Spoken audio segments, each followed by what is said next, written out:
আজকে প্রিন্সেসের বিয়ের দিন একটি জাদুকর এসে জাদু দিয়ে ওকে কুকুরছানা বানিয়ে দেয়। আর প্রিন্সেসটিকে কুকুরছানা বানিয়ে সেখান থেকে পালিয়ে যায়। বিয়ের আসরে বউয়ের বদলে চলে আসে কুকুরটি। তখন তার চাকরানি এসে বলে যে ম্যাডামকে ডাইনি বুড়ি জাদু দিয়ে কুকুর বানিয়ে দিয়েছে। আরে এ কি হলো আমার সাথে, আমার ওয়াইফকে কুকুর বানিয়ে দিল, এখন আমি কি নিয়ে বেঁচে থাকবো।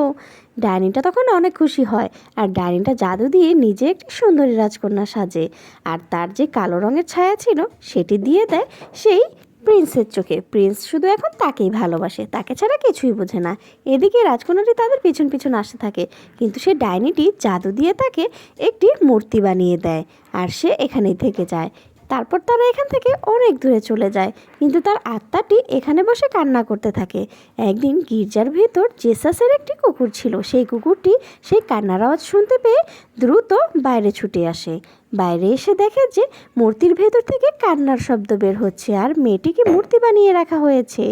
এটি দেখে কুকুরটি খুবই রাগান্বিত হয় এবং প্রতিশোধ নেওয়ার চিন্তা করে। ডাইনি বুড়িটি তার আসল চেহারায় ফিরে আসে এবং ফিরে এসে সে চিন্তা করে কুকুরটির সাথে সে মোকাবেলা করবে, কিন্তু কুকুরটি জাদু দিয়ে ডাইনিটিকে একটি ব্যাঙ বানিয়ে দেয়।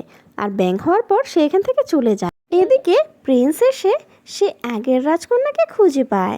তাকে পেয়ে তো সে মহা খুশি। তারা দুজনে এখন থেকে একসাথে সুখে শান্তিতে বসবাস করতে থাকে। বন্ধুরা, ভিডিওটি ভালো লাগলে অবশ্যই আমার চ্যানেলটি সাবস্ক্রাইব করবে আর লাইক কমেন্ট শেয়ার করতে কিন্তু ভুলবে না। নেক্সট ভিডিও দেখার আমন্ত্রণ রইল।